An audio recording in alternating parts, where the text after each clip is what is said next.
and go black or white, what's the law, what's not the law. And they have no way of really protecting you. It just has to come back, and there's so much gray area in spots. It's like you get stuck, and it's like give you multiple examples of situations similar to this. And he has a lot of compassion for people that care about what's going on, because they also care, but he actually helps train a lot of these officers and talks about having compassion, even though a lot of the officers have been killed, trying to help out or whatever. He just said that that's what part of his training is to try to communicate with them. Most officers don't communicate, because in this situation, only hear one side of it. You would think an officer going to talk to her ahead of time might have defused some of it, and if she's just a real loud person and going to make noise, the downfall is that isn't going to work in her favor at all. All it's just is that decoy duck and it's over with.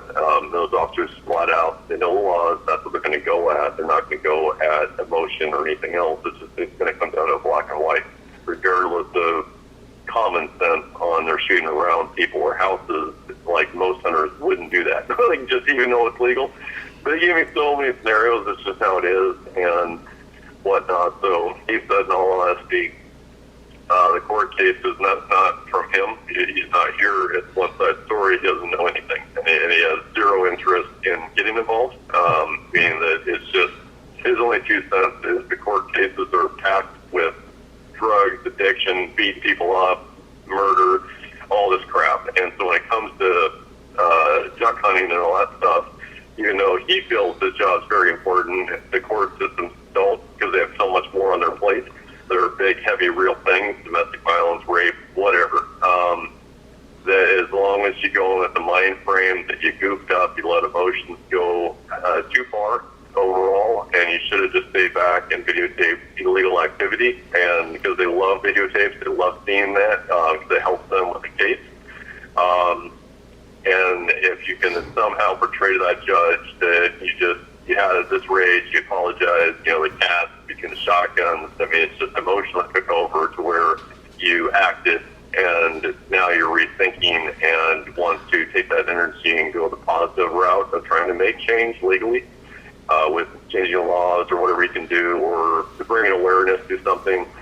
The judge should knock it down, in which divergence or whatever, as long as your record's not too big.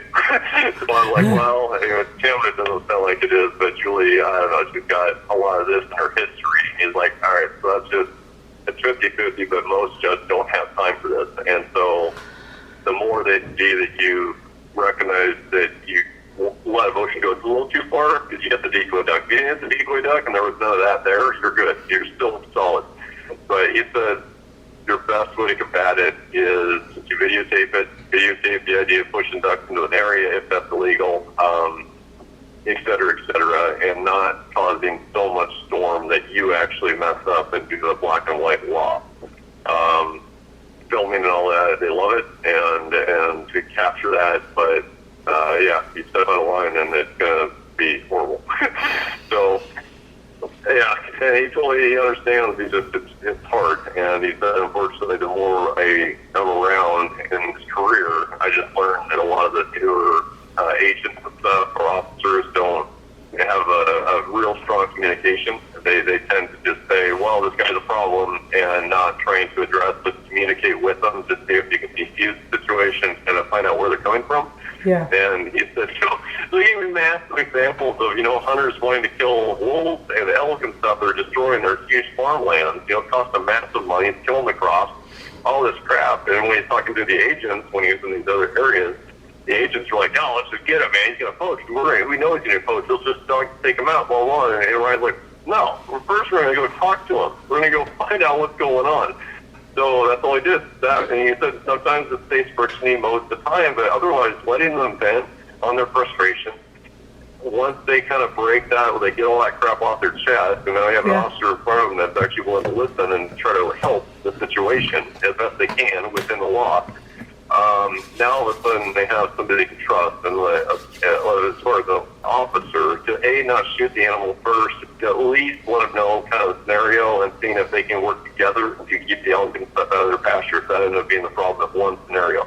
And he said, no, that's been a lifetime farmer that actually loves it. And after he broke through all the emotion and all the bullshit and wanting to blow crap up and my crops, how much money he's losing, the point is, he now started coming out and talking about he loved the elephant, he loves the wolves and everything else. He doesn't want to kill them all. It's frustration for him because they work together to try to keep the animals out of that pasture by, putting up stuff like you're talking about, kind of directing them instead of a lake like that.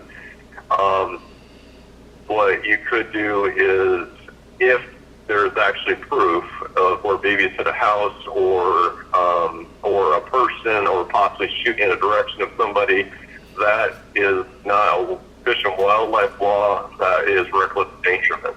He said the only thing that you'd probably have a chance for if you can prove that babies are actually getting to an area or there's reckless endangerment. It could be across the board. It could be a vehicle. It could be anything that somebody's possibly doing to cause reckless endangerment.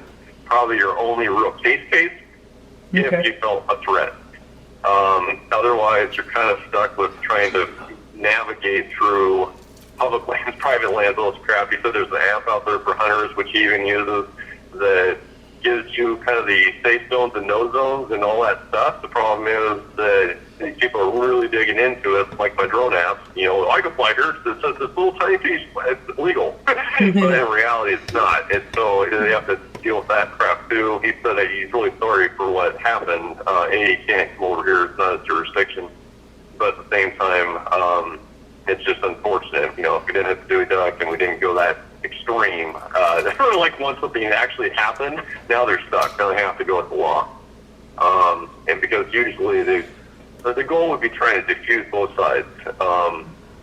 But he just said at this point it's obviously too late. But he feels not for sure, can't put words behind it or anything behind it. He only has one side of the story. But he does feel by owning up, if you're allowed to be in front of that judge, so Tim does do divergence to the fact that, all right, I let emotion rise. I wonder if he's saying that because that's in the best interest of his department, though. No, it's just rational. One more time? I wonder if he's just saying that because it's in the best interest for them, as a department. He totally understands government people as far as whatnot. I mean, he's from a small town, and he would not be hunting on that lake just because there's boats and there's people. And that's out of respect, legal or not, that's just out of respect to how he was raised in hunting.